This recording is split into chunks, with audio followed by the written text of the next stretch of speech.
And Skimmy, are you using a fork for that salad, or is that like a chopstick situation? What's going on with that salad? That definitely sounded like a fork salad. I think so. Yeah. Is he gone? Yeah. Okay, right. I think so. Skimmy's off having a salad. So you're stuck with the three of us. Welcome back. Chiefs, still good. Good draft, good comp, good team spawn. Yeah, absolutely. I mean, when you have a situation like that where you come out onto Summoner's Rift, your jungler wins you first crab fight bottom river, gets 2 waves of prio, sneaks dragon, locks the lanes, and then your top laner gets solo killed. That's a scrim where you go back and you check the first 3 waves and you have a chat to your team about those ones, and then you say, well, golf clap to them. Better team on the day, unfortunately, so we just move on. We take those. And Rusty, welcome to the evening. Hey. What's up? Because the sun is gone. It's the nighttime now. Oh, right, yeah. The stage lights, dude, let me tell you. It's so bright that I would rather have the natural sun. My eyes cannot take it. How do you reckon Skimmy's going with that salad right now? I reckon he's munging on it. He sounded like he was really looking forward to it. I had some cheeky Mickey D's, which I also thoroughly enjoyed as well. So dinner time's a good time, Nick. It's a very good time. I need to eat something pronto. And I think McDonald's is probably sounding very good right now. Something else that's sounding good is some of the changes that are coming to League. They've either coming or they have come and they're now entering competitive. So let's take a little jump into the patch notebook. I wrote you every day for a year. What happens when old wounds heal?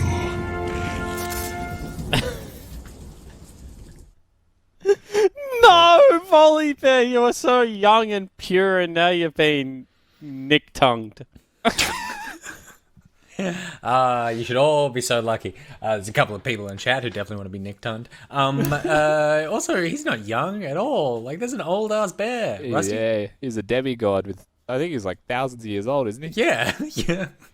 He's, who is the oldest League champ?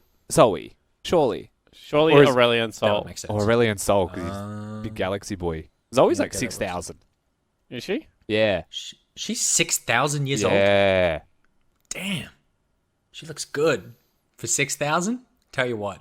She should also all be looks so lucky. 12. I'm saying for 6,000. She looks good. Okay. My okay. God. I'm disengaging from the conversation. I refuse to take part.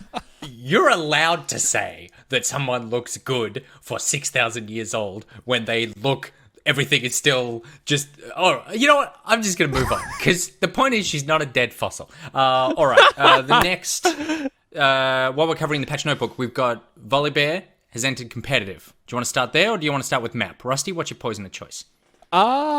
I reckon we start with Volley Bear. This is something that I think is quite interesting. When you look at the changes that Volley Bear got, the list is almost exhaustive. And most of them are bug fixes. I think that's the first interesting part. You know, when he first came out, I played a few games with him in a row. I thought he was decent in lane, but he felt clunky. Like I couldn't play him to the fullest because there was things that just weren't, like, if you get crowd controlled while you're using your Q dash, like, it just doesn't go off. And then my brain's like, why'd that not go off? Even though I've been CC'd, other champions don't do that. And like stuff like that existed with him in a lot of his abilities. And so like having those bug fixes, having those quality of life changes, it's amazing how much of a difference that does make on the champion and how much better that makes him feel and suddenly how much better he actually is. And I love champions like Volley Bear because they're exactly what they are. And what I mean by that is, like, this isn't some weird Aphelios situation where you don't actually know what his role is in the team. This isn't even a set situation where, like, he's just got such, like, good base numbers that his kit can be played in 4 different roles, and I think 5 different roles, really, if you count farming set with the center support. So, like, Volley Bear is a big lane bully because he's a juggernaut, and he has really good shove and really good control over when he wants to shove and when he doesn't. If you take early trades with him, he will kill you. He's a straight up, does have kill threat on a lot of champions. And then, when he gets to 6 items, is completely and utterly useless. And welcome back to the good old days of League of Legends, where this is what your top laner was. Your top laner can kill an 80 carry at 1 item, and then the 80 carry, if he has 3 items, Volley Bear runs the other direction and is no longer fearsome. I actually feel like it's Like, it kind of gives me, like, how I would have liked to have reworked Garen vibes and stuff like that. I think he's a real fun juggernaut. I think, he is going to push a lot of things out of top lane, and he's going to warp the top lane meta again. And it should be warped because top lane was getting further away from bruisers than it's ever been. And I want the bruisers back. And you know what I like about Juggernauts, Spawn, and what I don't like about some of the meta tanks and Juggernauts is that you can target them. The thing with like a lot of the other champions, like Maokai, is you just can't target him. Yeah. And so he's a tank that you can't even chunk his health bar. Like, those things they don't make sense. And this makes sense. Set makes sense. Like, even if he's broken, he makes sense. So Yeah. I like them a lot. Yeah, no, and I think... Oh, sorry, you go, Nick. It's your show. No, you finish How off. rude. No, finish off. I refuse to speak. I'll I'll only talk when I get addressed from now on. All right, well, we're just going to... The next 6 minutes, we'll just sit here. I was going to say, who do you think... because Volley's now entering competitive, who is most suited to this playstyle within the OPL? Who's gonna pick him? Who's gonna take him? I know the answer to this, so I'm not answering. Yeah, you're not allowed to answer. I guess you've spent weeks practicing and preparing stuff.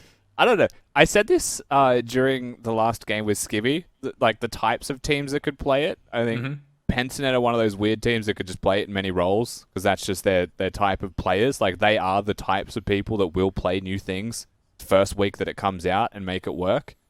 So I wouldn't ever be surprised if they play it. I think they're my most likely culprits. I'll use my opposite thing, right? So I always look at people that have pulled out new champions in the past really, really quickly. So Swiper was the first on set.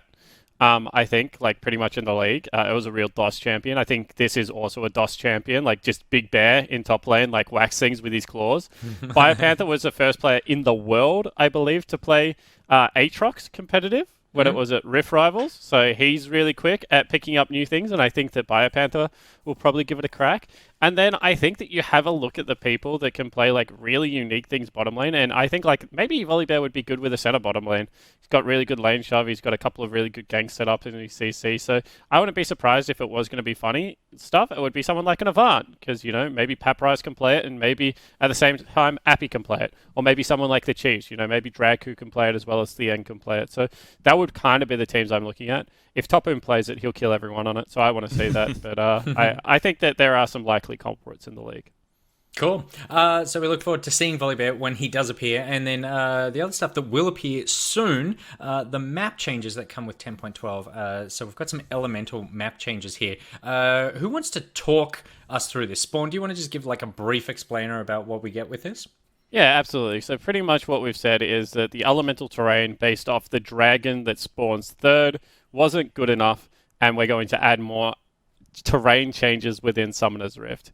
And I think that for a lot of League of Legends fans that have played different styles of games, and maybe even different games within the genre, would really welcome changes like this, because the League of Legends map for a while now has felt pretty uninteractive. Scuttlecrab changes were the last big changes that made a mini objective in the river that felt interactive, and I think people have been asking for that. I've thrown some ideas around on the broadcast before. I make the map bigger and add a few more things. I like the idea. I think it originated from Kobe. I'm not sure, but flip the buff alcove on your side of the map. So even though the red buff is on your side, it is actually technically easier to enter from opposite side of the river because you walk directly in. Does that allow map splits and things like that to be a little bit more easy? But I think that this is a good step in the right direction because it shows that Riot is aware that their map is it's not boring, it's just stale. There is a hierarchy of objectives right now, and you have to eventually be able to break that, and you do it by adding or removing things. I also think that there should be another camp added. It's too easy at the moment if you're playing super... I like the jungle experience changes, don't get me wrong, but I think that there should be a shallower camp, that if you're getting real hard counter-jungled at the moment, that you can take a shallow camp on either side of the map. I think that... shallow camps close to the base is something that's a little bit overdue. Near the base gates? Something that's absolutely. A weaker camp that has less experience or something? Or Yeah. I mean, I think it can be less experience for sure because obviously it's further away from river. But I just think that you have to be good level 1 to 3 at the moment to be jungled competitively. Otherwise you can't be jungled at all. Like, how do you jungle like something like a Rammus or something at the moment, like or an Amumu? I think there just needs to be a camp that is safer to take. What about, this is a little bit separate to that idea, and I do like that idea, but like, what about the terrain affecting the camps and what they actually are? So like, why not when it's a mountain terrain, because like it's less water, the characters become like they have more armor or something, right? Like, or they just become a completely different unit because survival of the fittest with these different terrains. Yeah, and I think that's a really good idea. And I think what eventually Riot will move towards, and I know that a lot of people wanted this from the start, but I think we will eventually have a game where you'll be able to declare Drakes. Like, I'm playing a Zillion Kindred comp, and because I have side selection, I forfeit my right to side selection or something, and I declare that the soul that we're going to be playing for this game is air. Like, I just straight up get to pick that Air Drake is the third Drake of the game, and Air Soul is going to be the soul that spawns. And I think that the more you change the map, more lends itself towards stuff like that. So, I guess the TLDR of the patch is it's not huge changes right now, but I like the fact that they are trying to change things on the map itself. All right, cool. Well, there you go. There's your breakdown for 10.12. Let us know what you think. Either send it to us on Twitter, chat it in the chat. There's a lot of stuff going on in chat right now. I'm gonna. Most of it's the word no. Yeah, most of it, I don't quite understand where that came from, but that's fine. Speaking of changes, though, we are going to be changing our opening titles. We want you to be a part of those opening titles, and so do NeoSurf, our wonderful sponsor / parent. We learned today. That was a surprise. They want you to be part of the OPL opening video, and you can also win yourself a $500 NeoSurf voucher to use in the League of Legends store. All you need to do is take a video of yourself joining that phone call from the beginning of the show, follow OPL and NeoSurf Esports on Twitter, and then share that video with us via DM at OPL. You've got until week 3, which is this week, to get your entry in. So that is midnight tomorrow, I believe, to get it all done. Full terms and conditions are on watch.lollyspots.com. First prize is $500. 5 runners up, $100 each for use in the League of Legends store. You get a ton of skins with that, so a massive thank you to our partner NeoSurf, where your privacy is protected with no need to provide a credit card or personal information.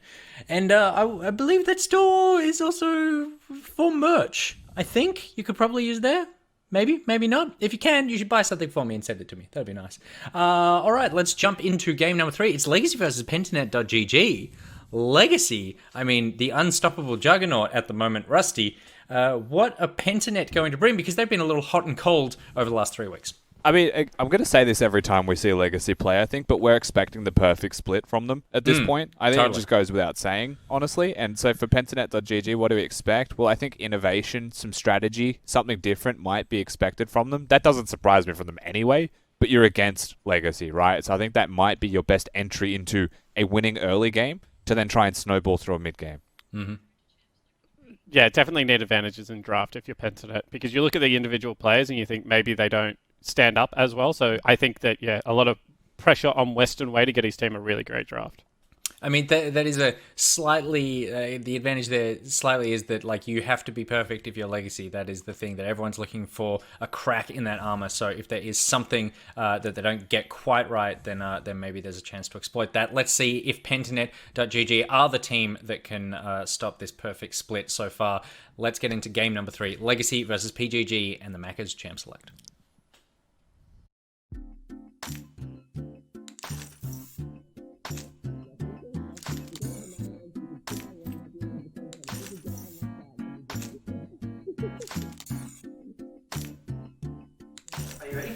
Of course. So cute. Paddle star. My goodness. That's close. I like it. My goodness, that was way too close. Here to go. Really? Yeah. I'll take it. Yeah, you slightly took it. Alright. Death Ray. No, it's Siphon Tower. It's Siphon No, Tower. it's Death Ray. He said Q. He said Q, right? Siphon Tower. He said Q, yeah. Yeah, he's Death Ray. My bad. That's 2. That's 2, baby. I rally it. Defiant Stance. That one. Baleful Strike. Oh my goodness. I got him. I'm on it. My Did I play it? Vega he's on it. I'm the Vega kid, don't worry. Darken Blade. Is that it? I legit have no idea. It's a Dark Blade.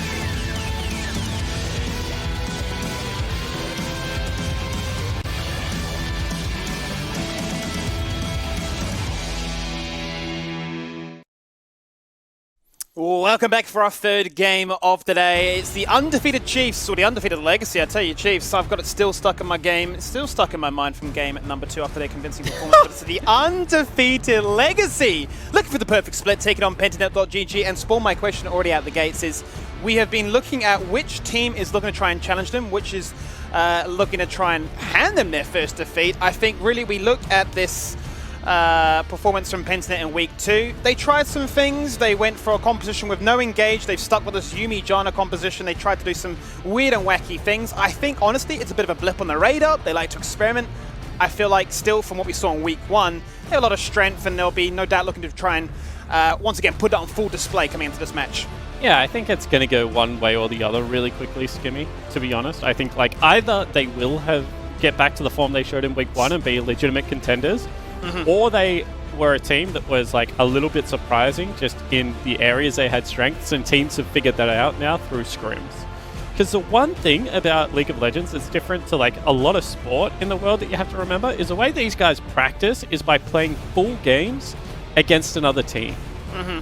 So if I am like myself and you, like we play basketball against each other, and you kind of don't look that quick on the court, and then I play against you and you're surprisingly quick, I don't get to teach myself how quick you are or how you move until I play you properly the next time. Whereas if Parbu is this surprising jungler and he beats me week 1, I then get like maybe a scrim set a week, which is 5 games, to actually play against him and figure him out in practice. And I think that's why in esports specifically, teams and players get figured out a lot quicker than in traditional sports, because you do have all this time during practice to go towards that. So just a little bit of insight to actually what happens behind the scenes, I guess. Do you think it's a fair estimation to say that you can crack onto a team's identity or their strategy within, say, a week or 2? Absolutely. There are some teams that I, like even myself, like we call it downloaded. Like there are some teams that you can just like download their gameplay. That doesn't mean you can necessarily beat them, but that means you know exactly how they are going to play the game. A good example is Direwolves. When they had Shern, you just knew exactly how they were going to play the game. Like no one beat the Direwolves, but everyone could tell you exactly how they were going to play and around how they were going to play around Shern and kind of how they were going to use their laners. Mammoth also very predictable, but it's just about whether you have the skill set to be able to beat that team. Well, we're going to have to wait and see exactly what comes out here. What is the identity for Pentanet? We know that they're all about looking to do weird and wacky things. We had a discussion only moments before about the Volley Bear and whether or not that would be a pick that gets contended, given we're on 10-12, or whether or not it will go through for another week and another time for us to consider the possibilities. Quick stock check on some of the bans. Obviously a heavy influence towards the jungle. I think that the Fiddlesticks going to be a mainstay here, especially against this organization. But otherwise, I see Legacy just get comfort. Yeah, they got comfort kind of across the board, but very similar comps from both teams here. Skimmy, I would expect to see hyperscaling in the mid lane from the Chiefs as well. So you're going to have double tanks into double carry junglers, very good scaling bottom laners with, enchanters. You would say Aphelios as well as Karma, a little bit better early game, but Ezreal and Yumi on those 2-item spikes going to be certainly able to take over a mid game. So I think that, very reflectable comps. Like, all of these champions do very similar things to their counterparts. So this is going to be an execution-heavy game. So if you are looking for those advantages in the draft for Pentanet.gg, unfortunately, I do not know whether they have found them. Yeah, it can be interesting. It's going to be a little bit similar to the game we saw before, where you've got similar setups and looking to try and break open with that initial kill to get the ball rolling. We laugh a bit about Tally and his hero ball in terms of what he plays and kind of spins that wheel. What's it going to be? Is it going to be Galio? Is it going to be Victor? Is it going to be Ornn? Obviously today it is going to be the Victor. But you know what? You can meme it, you can laugh at it, but it's provided him a level bit of consistency, right? He's able to hold his own, he's able to do his job and just facilitate the likes of his powerhouse solo laners in both Tapoon and Raze. Yeah, and I mean, Jimmy's always been a fantastic Victor player, right? So this isn't like something that he's had to pick up in the mid lane. And he was also a really predictable top laner, Jimmy. When he was on the auto lineup, we blind picked him gank, like I think 60% of the games that he played on the overall team. He's just a really, really great gangplank player. Now he's a really great tank Ornn player. So in a lot of drafts, they're just happy to blind pick him Ornn, right? And that's why they left the Ornn for the flex in this. So I think that, once again, predictability is used to kind of, say weakness in some areas, but there is just no, like, whilst Tally I need to stop calling him James. Whilst Tally is a predictable man in League of Legends, that does not mean you can find very many weaknesses in his game. Like, it's about, can you stop him? And the argument so far has been, like, absolutely no, you cannot. And I think you highlight a good point in that both of these teams are very similar in what they're looking to achieve. It's all going to come down to execution, and if history taught us anything right now, that history or that execution would definitely favour Legacy. As we get those nameplates up the top, this change there. Maybe that's why I was confused and called them Chiefs beforehand. We'll never know. But anyway, coming into this one, Pradev does get his mainstay. It's his most played this year long. It has been near Philios. He's got the highest win rate on it from 7 games. No.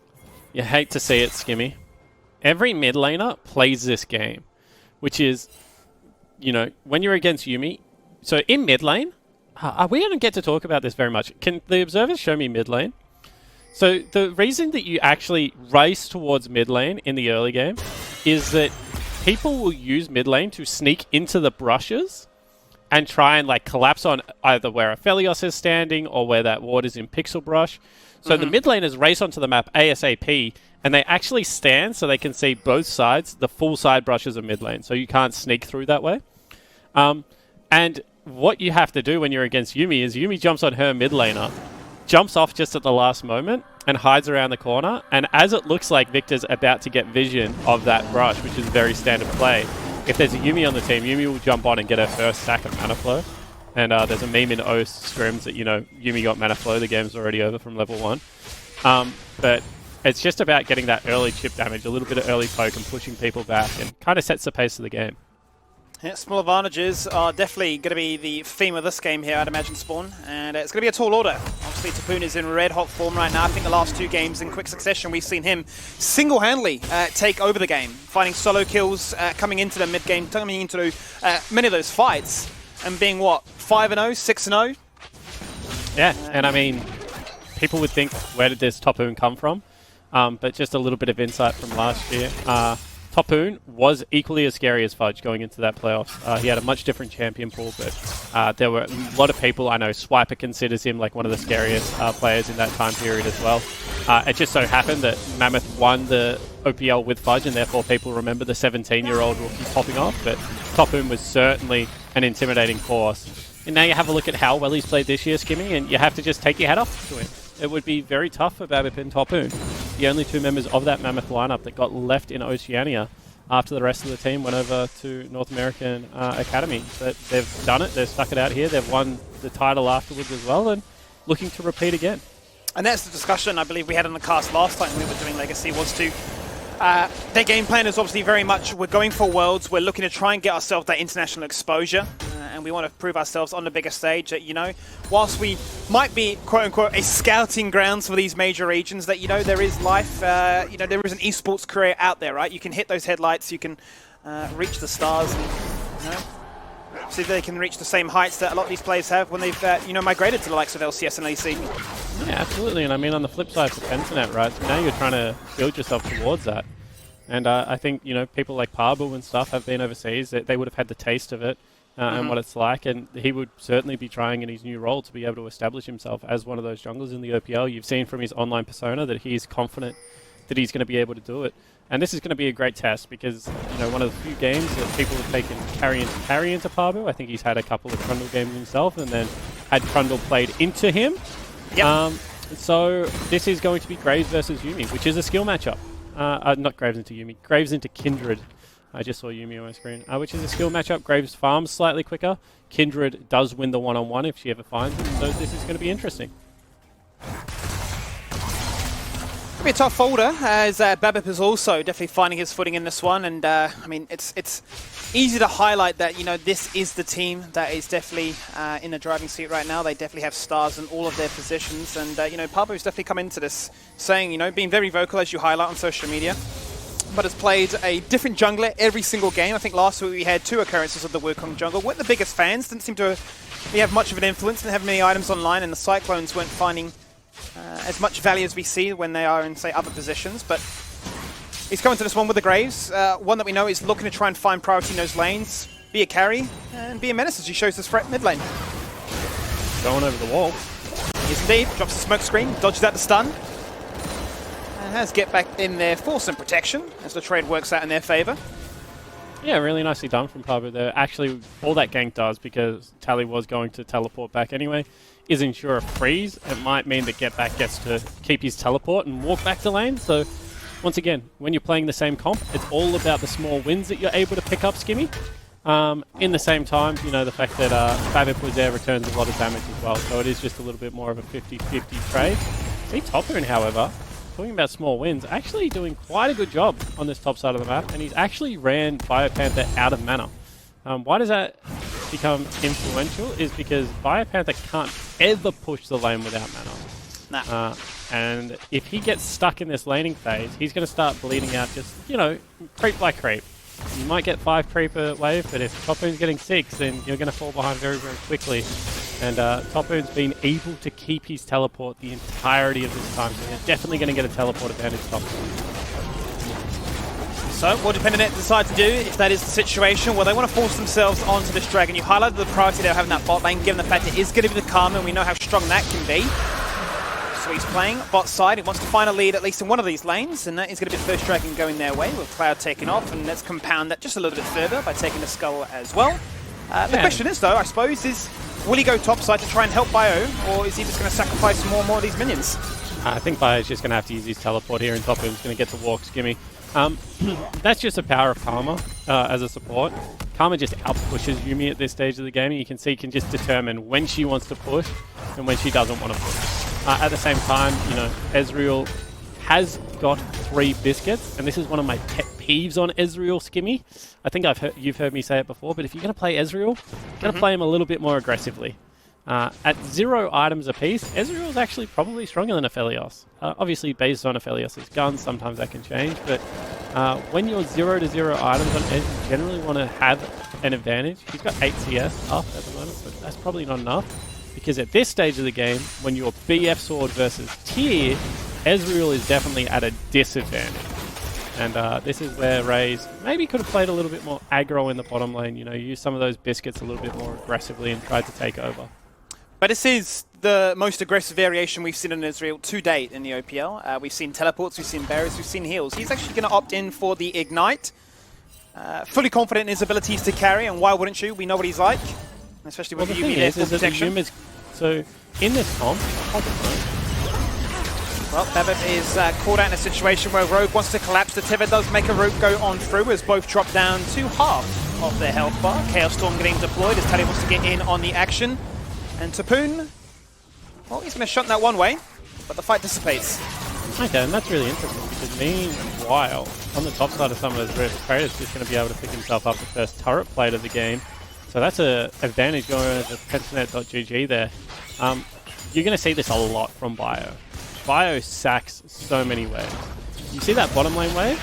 That's pushing out towards Topoon. So if Pentanet didn't get this objective right now, and they're keeping Biopanther on this side of the map to ensure they do, they would go down so much farm. You see that huge wave of creeps actually eat all 6 minions. So that means Biopanther's lost 6 minions worth of farm and experience. And you can see he's not going back bottom lane anytime soon either, Skimmy. No, he's grouping up with his team. He wants them to find an advantage, and that is what they will. Lamb's Spike goes down, gives Raze a chance to live. He flashes over, he survives, but the team follow, and they find themselves first blood. Biopanther, he sacrificed himself to CS, but he'll get those kills. That's what they need, and that's what they'll find. But you'll notice, Skimmy, that the gold didn't move. And how can the gold not move if you got a kill? Well, it's because he gave away a kill's worth of gold on the opposite side of the map to these 2 farming solo laners. Tally didn't move, Topoon didn't move. They are going to get themselves first turret, so more gold will go over to Pentanet. But there's only so many times you can sacrifice your tank's farm before this comes back to bite you in the bum. Which is Biopanther now down 30 CS, Skimmy. And whilst Ornn does say tank in his description, I have it on good authority. He is a tank assassin, mage 80 carry, all-round awesome champion. You can see that's 500 gold. Obviously mirrored in the 80 carries, but that's because of turret plates. So overall, really nice play from Pentanet. I'm definitely not saying that's a bad play. I'm just saying you do always have to watch what Pentanet is trading on the other side of the map. You can see there, highlighting the gold discrepancies. A big lead is found here by Pabu, who's invested heavily into picking up these objectives, being very proactive on the map to get themselves some win conditions online, and by breaking through with the first turret of the game, they do manage to actually shift that gold lead now, so 1,400 in their favour.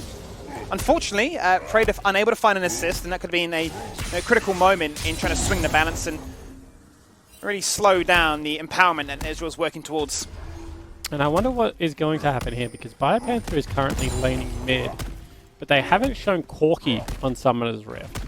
Corki's actually taking some jungle camps. You can see dragons about to spawn, and Topoon's doing a really great thing here against Pentanet, in my opinion. He's stacking this wave, and you can't ignore CS forever, Skimmy, even though I wish you could. I'm one of those people that if you could just fight forever, I would be the happiest man in League of Legends. But that's why we have ARAM. Now, at this time, has crashed such a big wave that he has guaranteed his team a 4v4 on the other side of the map, and he has first move now off this wave. That's what we call priority. Hang on a minute. He might look for the execution here as well. Get Back is very flashy, very nimble on his feet there. Huh. Played that well, Get Back. He probably was in kill threat range. He was indeed. Jukes it out twice. Will not fall victim to the gank, and will not give Topoon those advantages he's found in the games prior.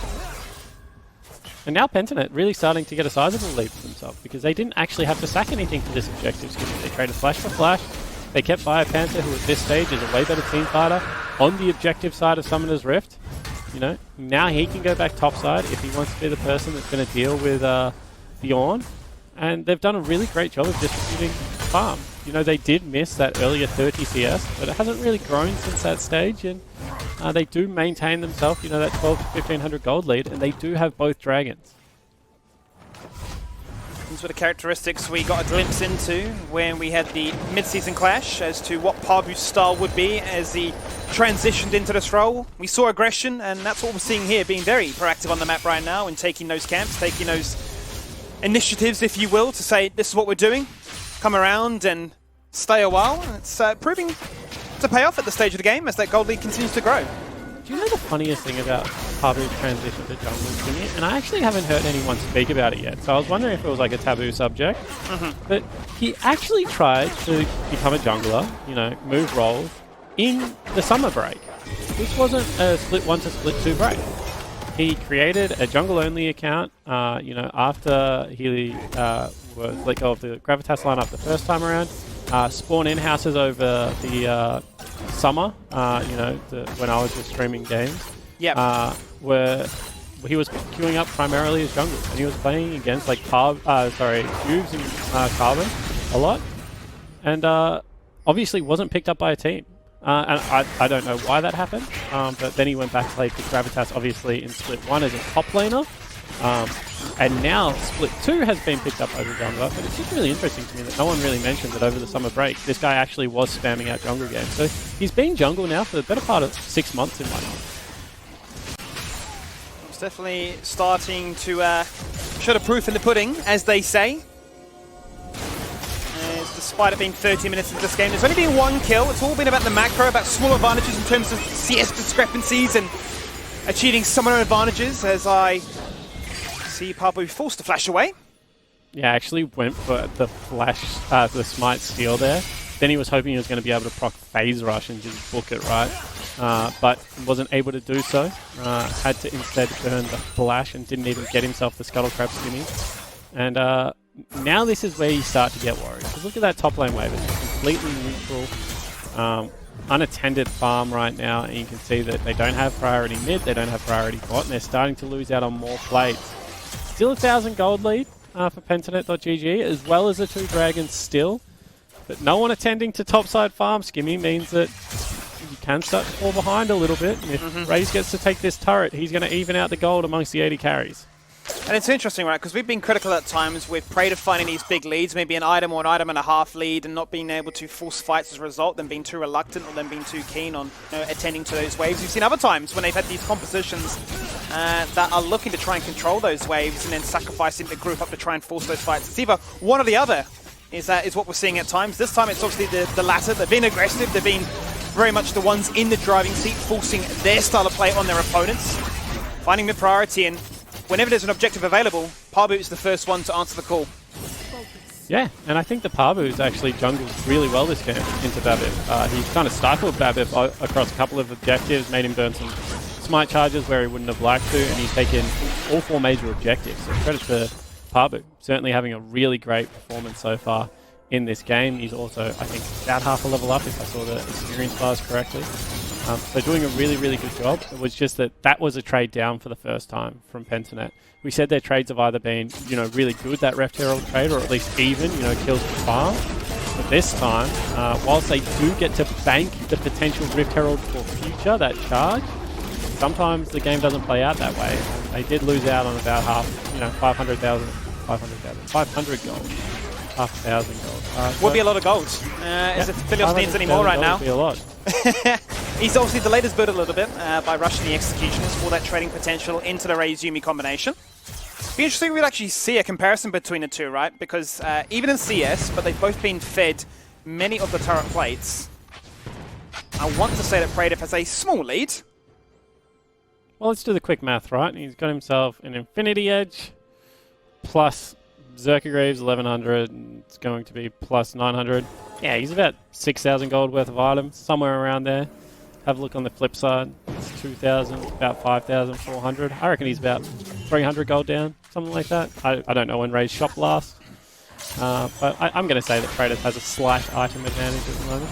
Yeah, they've definitely invested both top and bot sides. Now, Legacy, characteristic as they are, 2 dragons going the opposite way. They now decide to look to try and put up a fight. Topoon, a group with the team, cat on his head, very tanky, very willing to full search engage. True Shot Barrage finds a lot of value onto multiple members. That's the flash, that's the stun, that's the dash, and that's the kill. As Yumi takes out the Karma, a 5v4 right off the bat. Characteristic here for Legacy. They've got the sustain, and they should have the secure on this dragon. And this is just such a Legacy game, Skimmy, so far. You see the first 4 objectives, but you trade gold, you stabilize the game. Finally, you get to an objective first. You're looking to actually turn around and fight this one. And who is it that's able to carry out and tank so much of the damage? Topoon in the front line, as he has been the entirety of this year. And this is why it's so hard to beat Legacy, because they're one of the only teams in the OPL that you have to beat at every stage of the game. Sometimes a good early game is good enough to beat the other 7 teams in the OPL, but against Legacy, you have to play good early, mid, and late, otherwise they crush you. You can't afford to make a mistake, and I mean, how many times did we see in Split 1 when they had this new style of play of, look, we're just going to give away 2 Drakes, we're going to give away all this because we want to set ourselves up with control of the map. That could be structures, that could be minion management, that could be just reaching key item spikes on some of these characters. So, characteristic as it is, textbook if you will, a lot of that gold lead that Pentanet worked so hard to achieve in the first 15 minutes has definitely been undone. Yeah, just dissipated, right? You have a look at the jungle position, that's 800 gold right there in effective items right now. And you would say that probably is a gold across the board. Everyone else looks fairly even, Skimmy. And you can just see that Legacy, fine farm, but other teams don't find farm. 26 CS on the mid laners. There's, 40 CS on the top laners? And 80 carries are dead even. Jungle, pretty much dead even. So Legacy just doing a better job at finding, or last hitting, if they are in mutual waves, these creeps, and therefore have more money than probably what they should. It's interesting for me as to how proactive Pabu has been trying to force these objectives, and Babip has just been keeping up.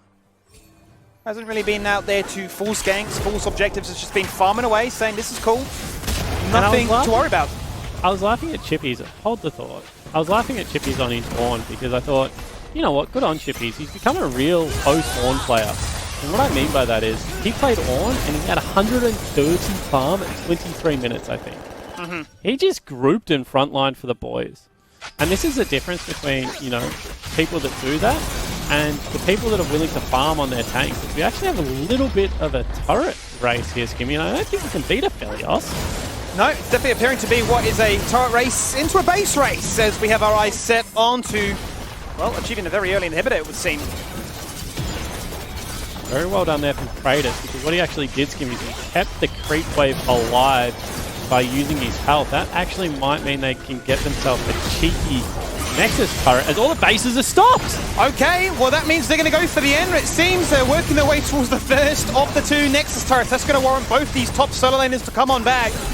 That turret is gonna fall on down. The damage is done. Biopanther stopped them in their tracks, but falls down eventually, but that's all she wrote. That means they will go for the recall, and that was just a chaotic set of events. Certainly was, and good on Biopanther for being actually able to buy so much time for his team. Means they get a turret, and look at how many creeps down there on that top inhibitor. They're going to be able to clean up all that additional farm. Fantastic trade coming out of the Pentanet.gg lineup, and normally I don't like taking inhibitors this early in the game, but as it is that Baron inhibitor, Skimmy, that bottom lane inhibitor that can open up the Baron buff so easily, and we've seen how much damage can come out of Aphelios and Corki. Not to mention they've got a Graves for themselves as well. This could very well be a very early Baron, and with those creeps in the bottom lane pushing, it gives you more space to be able to do it. So let's take a step back and a quick stock check of what this actually opens up as a reality, right? So the inhibitors fallen on down. There's now only one Nexus turret between them and that GG screen.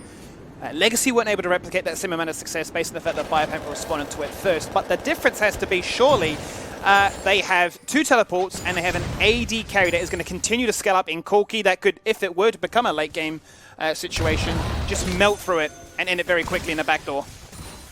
Yeah, it could definitely be a backdoor scenario, especially if you're able to take Biopanther. I don't think you're going to be able to tank up that turret with anyone else on the team so far, but Biopanther with a creep wave certainly could. I think it's more that normally Legacy don't make mistakes, but they are now one mistake away from definitely, right? One mistake, you know, even a 3 for nothing, a 2 for nothing fight could be game with those creeps in the bottom lane. So now you have to play the rest of the game flawlessly. Like, you lose this dragon fight, it's not, oh well, they're on soul point. It's, oh shit, the game's over. Legacy haven't been pushed this hard just yet in this split. Are they just Now, going to teleport for it, Skimmy? we get to test their resolve. How do they look to try and do this one? Because you can see Pentanet are dancing around, knowing that those minions are flooding into the enemy's base. Do they even have their eyes set on taking this dragon? I don't think they can take it. Biopanther can just teleport right now. Well, you'd imagine they're far more distracted on trying to actually force this fight, get a numbers advantage, and actually then go for the end. As a result, the dragon goes the way of Legacy. They force it to fight. Biopanther jumps on in, but he takes so much punishment. And Legacy, in characteristic fashion, turn things around. The 2 members that are below receive the Lamb's Respite. They get topped up. They do not fall on down. But those minions are flooding into the base. Now, what do Pentanet do? Can they stop the recalls? Well, they got baited, it would appear. Flashes are being burnt.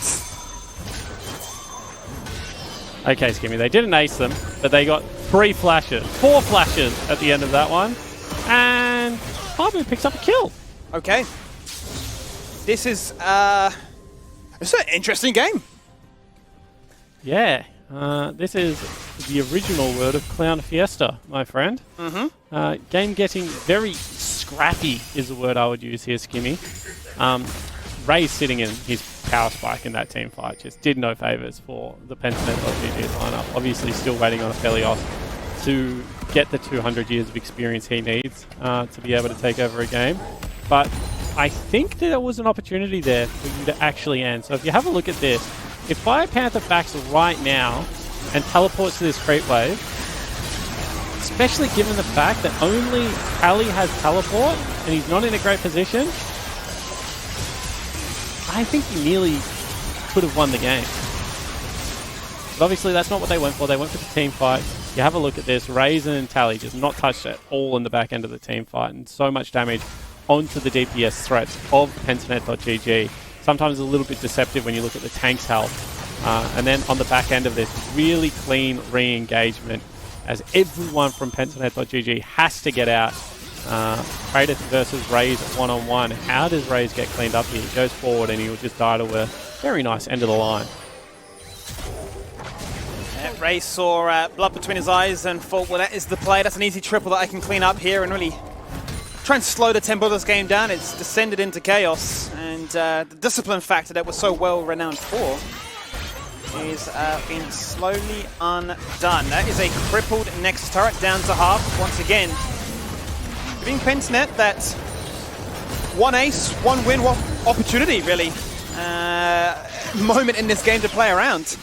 However, now Inhibitor's back up, so a lot less dangerous if you are the Legacy lineup. Still only 24 minutes in, so death timers are probably low enough that you're not going to be able to go kill the Inhibitor and get a creep wave into the base.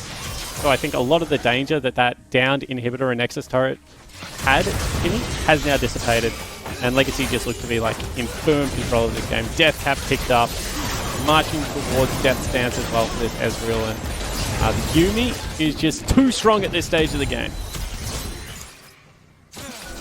Certainly is, with the Fiends complete and those Dark Steel sacks continuing to ramp on up. And now we're starting to really see what actually it meant by Tapoon continuing to nurture those minion waves. He's got a completed item over that of Fire Panther with the Sunfire Cape complete, as opposed to just a single Cinderhole. And it's not even just that fact, Skimmy. It's like he scales so much better with levels, and he's 2 levels up. So he's about to give over completed Death Cap to Tally, which he's done. You know, Trinity Force upgrade's going to be there. Black Cleaver upgrade going to be there. You've given the scariest member in the game with experience out of maybe Cassidy, who does it himself. Free experience the entirety of the game. And Tapoon, you know, level 14, equal with Get Back, has just had a really, really great run of the map. As you mentioned, 60 CS up, now looking to be engaged. Raze knows that power spike is there, and they want to try and take away the one that is presented on the side of Penta, which they do very handily. Deleted before there's even a chance to use any of the summoners, and bear in mind there were no summoners available based on the chaos only moments before. That's all they wrote to enable now the 4v5 and start the Baron. I don't even think they have to start it. You can see right now that they're just sprinting into the top lane. They actually burn the teleport, and now that Baron is free, Skimmy. Oh. What a team in terms of creating pressure, forcing stress, and really removing some of those conditions that were points of strength here for Pentanet. Baron down to half, the Empowered Rocket goes across, but he instantly gets exhausted as he shows up towards Babbitt. Count his head, baits out the ultimate. Now Raze in a bit of trouble. He's being attacked there by the Baron for a fair bit of time. The buff for that disability on his damage could have come in clutch there, but both teams decide to walk away. Okay, so they don't get the Baron. You saw how quickly they were doing it, Skimmy, but they just didn't commit to the objective. Obviously, too much of the threat coming out of that Corki with package, and they have kind of, you know, stuffed around a little bit too long. That means Pentanet.gg going to be able to get themselves the rebound Drake. Very well played there. And are they prioritizing farm on Pabu over Fire Panther right now? Because I saw that Pabu was a person that pushed out bottom lane last time. They are. Skimmy, I understand why they're doing it. Graves with items, very, very strong. When your jungler is in the bottom lane, you are inviting Baron to be restarted. Decision making galore right now. Take your hand and take your pick. What is the better shot call? Well, Legacy are forcing their hand once again. There is no package. The ultimates are only starting to come back online once again. All with a 2-man knockup. Chaos Storm locking them in place. AoE galore. The Baron gets secured by Legacy. It's the final check to prevent a big zoning pressure. Yuumi is gone. Philios displaying the full power of his kit. And with the desirable 2-weapon setup, can do damage like this from afar.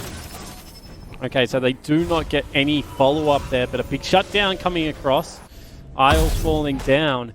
Legacy exit Baron with 4 members still up and alive, but this has been such a back and forward affair.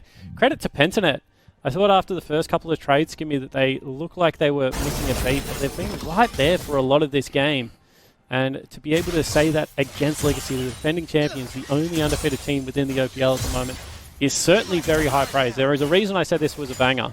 Because if you are not prepared specifically for the way Pentanet play the game, you can get in trouble.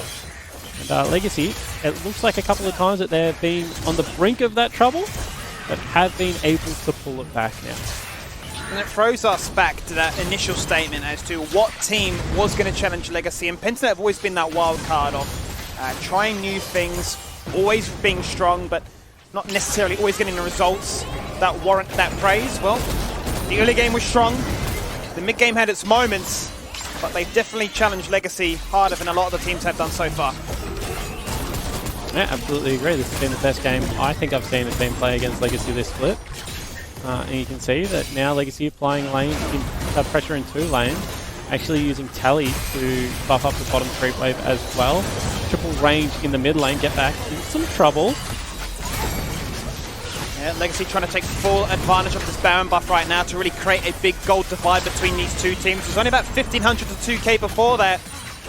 They want to try and balloon that to the 3 to 5k mark as a result, give themselves a significant item spike and make sure they have a difference maker to guarantee themselves a successful teamfight win. And Legacy always fascinate me with their setup, Skimmy, because they had an open inhibitor topside, and if they thought that this was the Baron buff that was going to end the game, I would expect that you just put Topu mid, march 4 people topside, you just push into that open inhibitor. But they obviously think they're not that far ahead at the moment, and they need to continue to scale just a little bit more. So instead, they've taken all the outer turrets off the map, giving themselves about a 4,000 gold lead. This stage in the game, still not the most meaningful gold lead, but I think they were only up about 1,000 when they took the Baron. So good gold play coming across just from the choices that they're making on Summoner's Rift. That will even things out here at 7 turrets apiece. Given the amount of attention that Pentanet showed in the bottom lane. Baron buff only moments away now from expiring as they look to try and extract any final bit of value out of this bottom lane push. And I love that play, right? You just create maximum pressure, push all your waves in, you always base with tempo or first move, whatever you want to call it, depending on who you are.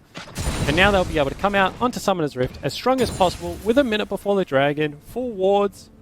You can see multiple members of the team buying 2 control wards as they re-enter the map. Even their 80 carry getting in on the action for all you gold-hungry 80 carries out there in solo queue. Buy your pink wards.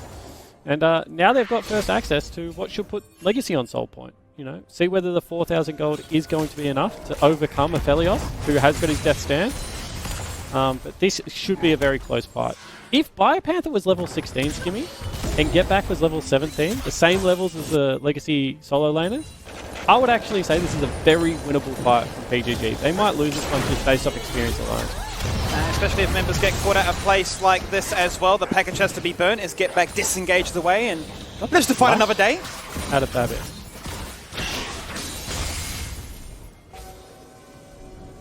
Very interesting. Should be able to heal up off this wave. A couple of those auto attacks will do it, Skimmy. Baron about to come up, and they've actually gone for... Not Baron. Dragon about to come up, and they've gone for it through bottom. Well, both teams are looking to try and force fights on either occasion, catching out any member on the rotation. Tally fails the flash, but gets the Lamb's Respite. Kindred there to act as a protection barrier. Blast cones himself away, Tapoon going in, but Ray's trying to be the absolute hero, the team fight king. The perfect player as self-proclaimed, but without the Yuumi, all that power that Israel possesses is lost. It is diminished. Can they win 4v5? Tally takes one. Supports are gone. He goes for a double kill. And he is hunting for more. They have to play off cooldowns. Exhaust is still available. Flashes are being burnt left, right, and center as both junglers are incredibly low. He needs something to hit to get some life back. Pablo might just come in here and go for the 1v1. He doesn't have the ultimate, but he definitely still has a lot of damage. Exhaust comes out and it's picture perfect. They both fall on down, but Aphelios is alive. And this is where Praetor flourishes. 280 carries. Pentanet will get the soul points. And what a team fight coming out of Pentanet.gg. They've been able to finally pick it up. 4 members fall on the side of Legacy. They get themselves their soul. And that was just because of the fact that Praetor's position a little bit better than Ray's. Ray's went on a little bit of a solo mission there, Skimmy. Don't know if you caught it. Went over the wall and just got chased down. This all started with a really good pick from Pabu onto Tally. And when you're behind, you need to make things spicy. And Ray's on the wrong side of Lamb's Respite, a little bit of a solo mission, flashing away from the team. As you mentioned, didn't take the cat on the book with him. And Praetor and Pabu catch up, take him down, create themselves that 4v5. At this stage, however, looks like Legacy, especially Tally, right back into this one, had the Yuumi, had the 80 carry jungle with them. But some very good positioning from Praetor. Now means that he's a 4-item Aphelios and definitely the strongest person on Summoner's Rift. That's an absolute gift for Pentanet. It's not very often we see Rays make uncharacteristic mistakes like that, but they'll take those. And you said it was a very winnable fight, even favoured if the levels were a little bit different between mid and top. Well, They have been given a very real opportunity Oh, now. no, Bio. 35 minutes in to make this game close, but can they turn things around? They've got that resolve, that championship mentality. And Bio is gone. What guns has he got? He's got white and red. Not good enough guns to fight this Baron. You definitely have to let it go, Skinny, unfortunately, if you're Pensinet. And they were doing the right thing. They had 4 members faced into the super creeps, but Bio was just too far up. Bio has teleport. If his team gets in trouble on that super creep wave, he can always teleport to them. They have enough shielding and healing to be able to buy themselves the time. But he thought he could catch the wave maybe a little bit deeper than what would be considered necessary, in my opinion, Skimmy. And now it's still dead for another 10 seconds. Might be a second inhibitor taking. Punishment as a result of this is absolutely insane right now. The mid inhibitor will fall on down as Pensinet wait patiently for the respawn of the big tree. He returns back to this one and will live to fight another day. Okay, Skimmy. Silver Linings Playbook. Movie about something I have absolutely no idea. However, definitely was a movie. So if we're going to look at the silver lining of what just happened there, Baron buff doesn't last very long. A couple of minutes. Infernal Dragon buff, that lasts forever. And you've got Infernal Soul right now on the Pensinet lineup. Also, the fact that 2 inhibitors have been taken also means that they're going to get some much needed experience onto this Maokai. So if I'm Pensinet right now, I get, Mark Lewis, Protoss, off that top lane wave, and I go send Biopanther up there. Say, Bio, go get yourself some level 16, mate. People forget about levels. Well, you get to level up your abilities, but you also get a ton of base MR as a tank, as well as base HP. And he really needs those stats right now, because he is currently 3 levels behind where Topoon is. And that base is just being cancelled as well. That's what a really great good. ultimate. Great true shot He barrage hasn't even there. realised. That can actually be a very big win from just such a small, minute play that allows Legacy to find a big advantage in this successful siege that surely just opens up a second inhibitor. It's going to be the third. They're going to have double super creeps in now. Supers now will flood that base as you highlight. Yeah, even further silver lining, Skimmy. We get all the creeps in the world right now. Biopanther going to be level whatever he wants. Maybe lose an Elder Dragon for it, but should be able to get it. Very nice ultimate from Raze, as you pointed out. Now, how do Legacy play this one? Because you would argue, well, you'd actually state that, as you say, Praetor is far stronger than the Ezreal. Get back Skorky seems to be putting in far more work despite the scoreline. Vantali's victor. They should have the siege, they should have the wave, they should have the ability to try and hold out this space, but will Legacy afford them that moment of time? Biopanther spawns, he takes the brunt of the damage, but he falls on down. Up comes the Halo Crown, making everybody golden, but there's no trophies to play for yet. Oh no, there's not. Look at We're into Praetor. the third week. Members going down, one by one they fall. Pensinet hold on through the brink of defeat and take down 3. But now the game is doomed, Skimmy. There is an Elder Dragon coming up in a minute. You have no structures left in your base. Sure, they win themselves the team fight 1-3, but at what cost? Everything right now in tatters, and you have to be able to leave the base in a minute to be able to fight the Elder. It's classic, GG. classic Pensinet, isn't it? Long games, they're never short. We're up to 40 minutes now. And this is where Pensinet is impressive, because you can speak about all the things they do in the early game, the fact that they play the game differently, that they're sacking, that they're making smart macro trades, whatever you want to call it. But the last 3-4 team fights have just been straight up micro checks. And they're still good enough to be able to take a lot of those skill for skill matchups. And finally, Biopanther, my man on the tree, has got himself level 16. And looking a little bit more robust, Skimmy. Oh, this is a tough shot call to make right now. You've got Nexus turrets that are very real, very under threat, as you would say, but Legacy have the advantage that their inhibitors are all online. 10 seconds, and their Elder becomes a condition that both teams are chomping at the bit to put online. And Raze has been under a lot of trouble this game. He's been trying to make those plays, those outplay opportunities, and has been punished accordingly. Certainly has been. However, you see Legacy being patient, just waiting for those creeps. Biopanther goes in. He jumps in and deep, but dropped down so incredibly quick! He's deleted instantly to 4v5. The ultimate comes out and keeps Bev alive. They have a smite. They have a real opportunity at getting this Elder Drake. Now, what do we have? There is no package, but there is a boatload of damage on this Aphelios. He has no summoners, but he has the ideal weapon setup. Cannot give the Elder Drake over. You must fight it. But look at the base. Look at Raze. Once again, True Shot into the final chapter. They get a kill. Get Back is gone. Now, what can Kratos do? Conqueror stacked on up. Raze doing it again. He's made the hero play, but he's got the cat on his head. They get the dragon, and they will find those execution. Can he 1v5 Season 10? It's not going to happen. Shutdowns galore. Legacy. Well, they've given us a roller coaster of emotions. The TP comes on in. Tapoon will end this game. 40 minutes in, they played into the Pentanet strategy, but boy, did they have to work for it. Certainly did. Teleport's going to come out, Skimmy.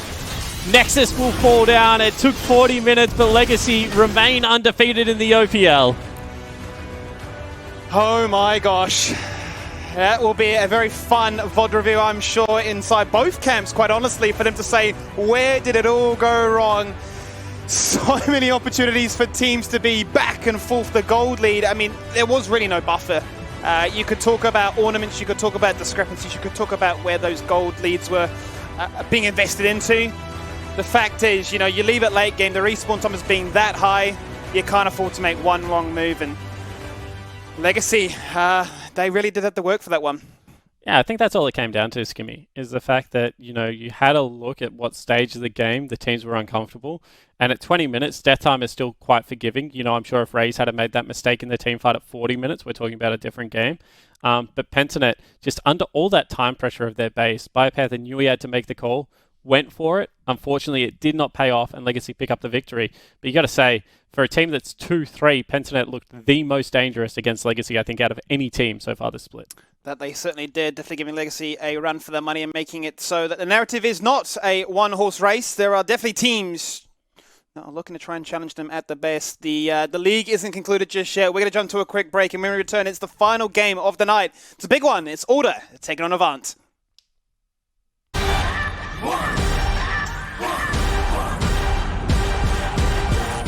Today is the NeoSurf Cup, and we're going to be playing against Misfits, so hopefully we can bring home the win.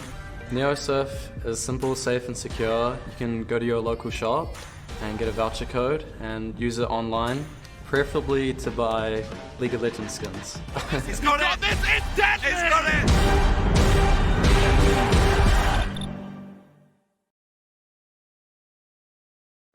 Welcome to the 2020 OPL. I am Nick Boy Richardson. And that's a beautiful hemo play onto multiple members. He gets himself a double kill. It's Raze doing what he does, the team fight king.